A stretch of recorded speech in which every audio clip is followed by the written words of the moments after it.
I'll tell you what, if you're a Dragons fans, today is a day to celebrate because Ben Hunt has had his contract torn up, mutually agreed. It's not like they went and sacked him or whatever. It seems to be something that they both wanted. But this guy has been an absolute cancer on the club, I'll say that much. Ben Hunt, fantastic player, great for the Maroons. He's hell-bent on playing the number 7 role despite him being a better dummy half, in my opinion.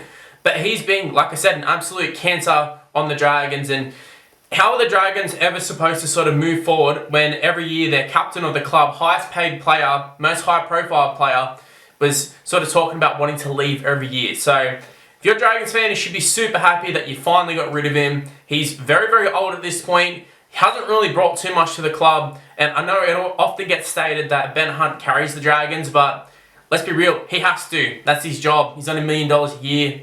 He's literally on a contract that means that they can't go and sign other players because he's so highly paid. That's how it works. When you're going to take money like that, it's kind of like Kalen Ponga at the Knights.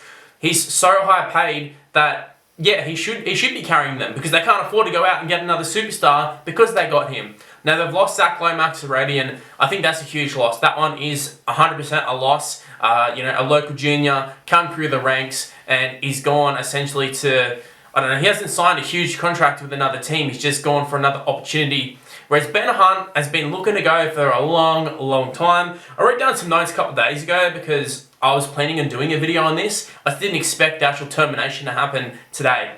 But a mutual agreement, I should say.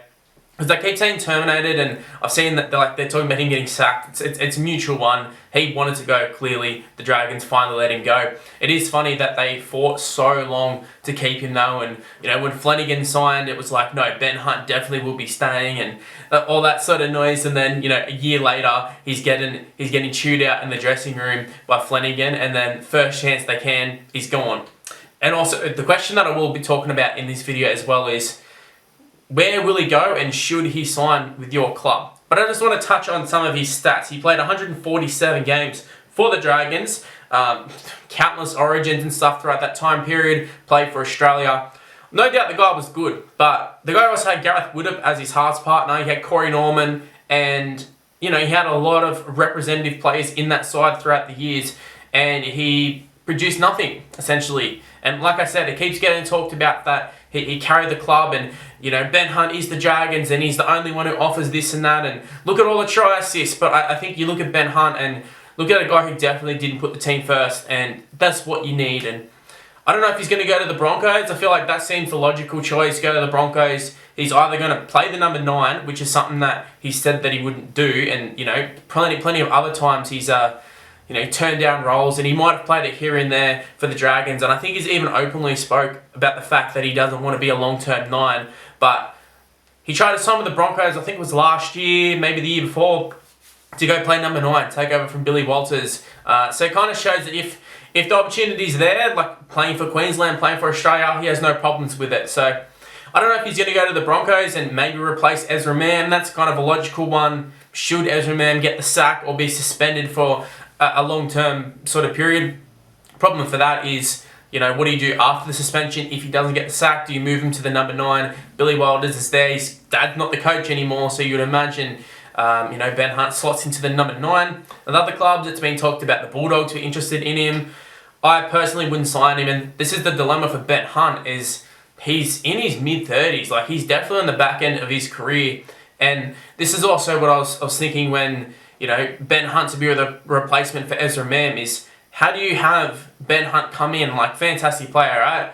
He'd probably be on a decent contract because he's been paid so much that he doesn't need to be on $1 million a year. No other club's going to be dumb enough to offer him that, or you would imagine anyways. But whoever he signs for, you're only getting 1 or 2 seasons at best. And for the Broncos, they already have Adam Reynolds in the same boat, both for number 7s or want to play number 7s.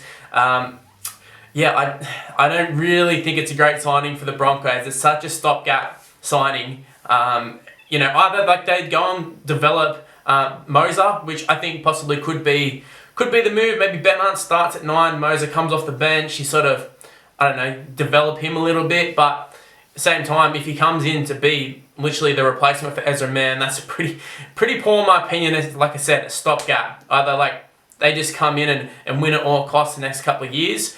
And maybe it's a good thing too, because Maguire's kind of known to be like that, but personally, I don't think it's a great move for the Broncos. It's logical, it makes sense because he gets to go home, but I just think they can think of better solutions. Like, I don't think they're going to win a premiership with Ben Hunt coming into the side. Even at his peak, they didn't win. I mean, obviously the infamous drop ball would be nice for him probably to go and finish his career at the Broncos, but just not a great move. For my Bulldogs, I'm wearing Bulldogs hat right now. Toby Sexton hasn't really done anything wrong. I understand the sentiment that we have Mitchell Woods coming through, who's an absolute prodigy. He's going to be the long-term number 7 if everything goes to plan. Ben Hunt will come in, like I said, 1 or 2 years, and then Mitchell Woods comes in. Or you can just keep Toby Sexton there on a fraction of the money. You don't have to deal with the dilemmas that Ben Hunt's had. Obviously, Ben Hunt looks to be wanting to go home anyway, so I don't know, maybe Ben Hunt would be a good signing for the Dolphins, maybe a bit of experience, because they don't seem too settled on halves, and Katoa seems to be the guy, but to me, they don't really have a 5'8", and they tried Avarillo at 5'8", I think, towards the back end of the year. But yeah, they're not really settled on their halves, because it's Sean O'Sullivan one week, it's Katoa the next week. They've been, going through Milford and Nicarima and all those sort of guys. So he could be a great signing for them in terms of experience and that. But again, it's like, on one hand, I look at Ben Hunt and I think, yes, captain, plenty of experience. But then you look at what he actually brings, and to me, like, his leadership has been terrible. Terrible leadership. One of the worst captains I've ever seen in an NRL. You have the guy as your captain who actively talks about wanting to leave. Like, I don't quite understand that, like, why they keep him as captain. But even like on the field, he doesn't seem to lead them around, doesn't seem to fire up the boys, doesn't seem to do any of that. So I don't know, just like for what you expect to get out of him, I'm not sure you're going to get that. I'm not sure how much of a leader Ben Hunt's going to be in a Dolphins side. But I think he definitely is an improvement. It's just a matter of, if the money's right, I think he'd be good for a couple of years for them. Katoa can develop a little bit, and maybe they can develop a 5'8". But at least I can understand it. It's not 2 old boys in the halves like it would be at the Broncos. It's not replacing someone who has kind of found their feet for the first time. Dolphins haven't been settled on a halves combination. But other than that, I can't really think of anyone else. Maybe the Roosters, they don't really have anybody now that Luke Keary's gone. They signed the Chad Townsend, but this is the Chad that was playing reserve grade by the end of the year. Or I don't know if he was even playing reserve grade. He just wasn't in the first team for the Cowboys. Got replaced by Clifford, and Clifford definitely did not set the world on fire. He was just better than Townsend. So maybe the Roosters is a possible destination. I don't know. Again, I think they have the money there. They've lost so many players. Here's a possible solution. But yeah, again, it's so short term. And if this was a couple years ago, you could probably look at a Ben Hunt and be like, fantastic signing. You definitely go for it. But now I'm not so sure. I'm really not sure. Even like a team like maybe the Panthers. Maybe he goes to the Panthers on a little deal. Nathan Cleary misses big parts of the season. I mean, obviously he probably will too, playing for Queensland, but I don't know, I'm just thinking of some logical ones. If he takes, I mean, they won't let him, but they've lost so many players themselves. The Panthers, they don't really have anybody. Blaze is there, but he can play in other positions. And the other one I can really think of is like, I don't know, Tigers maybe? I feel like at this point I'm just throwing out every team there. But yeah, logically, Broncos, Dolphins, Titans also got tossed around. I don't really understand why they would. Yes, an improvement on Tanner Boyd, but you got Tanner Boyd, you got Kieran Foran, or whoever else is there. You got some of the youngsters as well, whether it's Brimson or Jaden Campbell, whoever ends up in the halves, because it looks like Kinney is going to be the long-term fullback.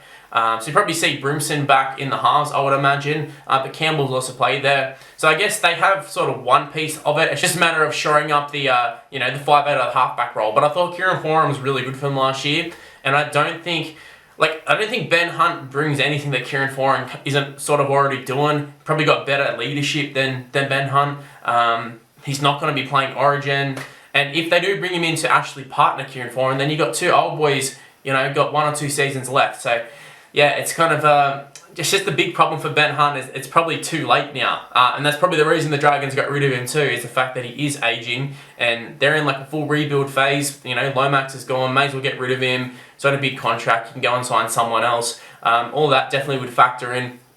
But yeah, in terms of him signing to other clubs, he's not that appealing anymore because, like I said, he's away for the Origin period, he's aging, and a lot of these teams already have an aging half, and that's the reason they're looking for someone to replace him long term, but Ben Hunt's not going to be a long term replacement. He might not even last longer than the current guy. So, yeah, a bit of a tough situation for Benny Hunt, but could also not be a tough. I think the Dolphins probably. I think that's where we'll probably end up at, but I don't know. It remains to be seen. Dolphins got a new coach. We'll see what their thought process is. But yeah, Ben Hunt, Dragons, congratulations. You finally got rid of him. Well, that's the end of this video. If you happen to enjoy it, make sure you leave a like, subscribe. You know the drill at this point. Everybody YouTuber says it. Just go ahead and do it. It'd really help me out. Also, why not go ahead and check out some of these other videos that are on the screen right now.